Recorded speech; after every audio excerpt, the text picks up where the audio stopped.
What an incredible pleasure it is to be with all of you on this glorious day of celebration. And so on behalf of the entire Pulitzer Board, let me offer you the warmest congratulations on your achievements. The Pulitzer Prize has been around for a while. The first ones were awarded in 1917, and a few traditions have grown up over the years, as you would expect. One is this lovely luncheon under the rotunda of the Low Memorial Library. Here, glasses clink, hugs are exchanged, and everyone is enveloped in a warm, fuzzy glow. About that glow, you might want to go easy on the bubbly until after you have navigated the steps here to the stage and had your photo snapped with President Bollinger. The pictures you know live forever on the Pulitzer website. Second, and perhaps you've already noticed this, a Pulitzer Prize comes with naming rights. From this day forward, you will no longer be Joe Smith and Jane Brown. You will be Pulitzer Prize winner Joe Smith and the Pulitzer Prize winning Jane Brown.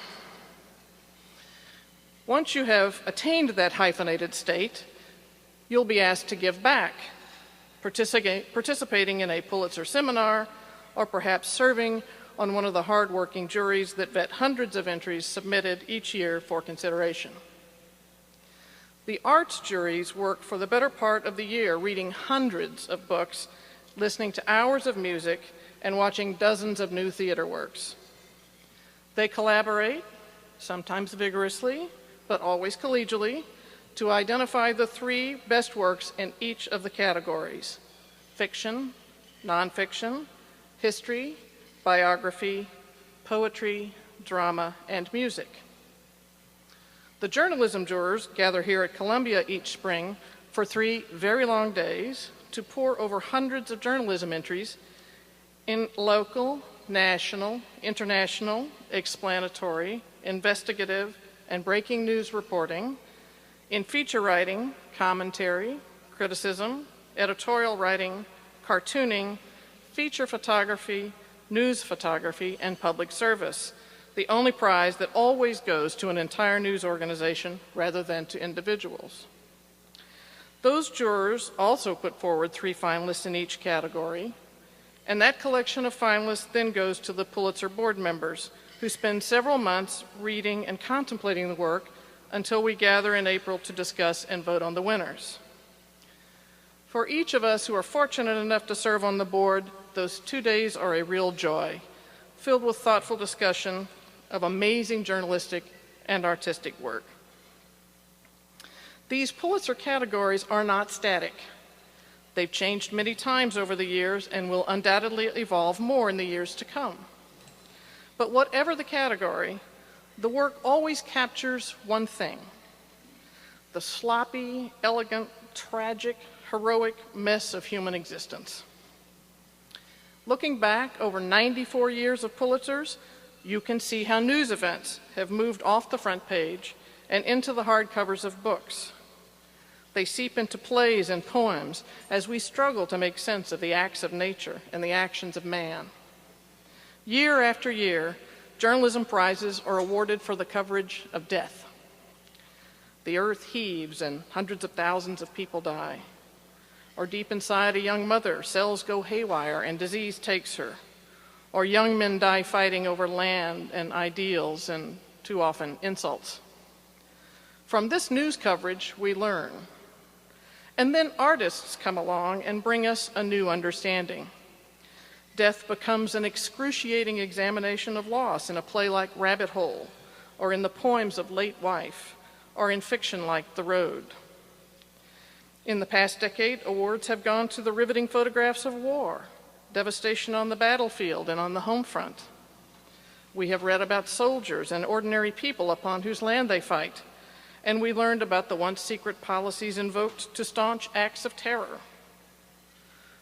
Winning books like Ghost Wars and The Looming Tower examine the seeds of those conflicts, and writers and artists will surely continue that examination in the years to come. Our evolving and imperfect views about race also permeate the work. Slavery and the Civil War predate the prize, but over and over, we strive for greater understanding of them with new research, or fresh views in histories like the Dred Scott case, A Nation Under Our Feet, or in the fictional story of a black family that comes apart when one member takes slaves in the known world. And Wynton Marsalis squeezing the sound of pain through his trumpet in Blood on the Fields, his oratorio on slavery, gives us yet another way to learn. In the 1920s, newspapers repeatedly won the prize for exposing or standing up to the insidious Klan. 8 decades later, the nonfiction work The Race Beat would explore how newspapers did and did not cover the civil rights movements of the 1950s and 60s. And photographs, winning photographs from the era, seared the images for us. James Meredith, felled by shotgun blasts on a Mississippi road, his back arched and his mouth howling in pain. Journalists say they don't like to repeat ideas, but thankfully biographers and historians understand the need to examine events and people anew.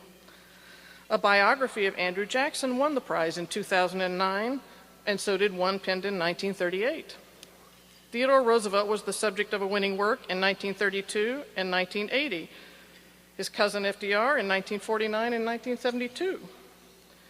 Abraham Lincoln appears frequently, including this year, and may be central to the winning work in the greatest number of categories: history, nonfiction, and with the 1939 work Abe Lincoln in Illinois in drama. Those of us who work in nonfiction fields occasionally look with envy at the crafters of fiction, poetry, drama, and music, and think, ooh, how lucky it would be to be able to shape reality yourself. Knowing, of course, that creation is much harder when you don't have all the characters and their actions handed to you. The very best works can sometimes expose reality more clearly than real life itself. There's a scene in this year's fiction winner, A Visit to the Goon Squad, from the Goon Squad, where 2 characters are sitting at a table and they just give up talking with each other and finish their conversations by typing on their devices. Anyone who has ever announced that dinner was ready by texting family members who are simply in another part of the house know that fictional scene is just as real as it gets.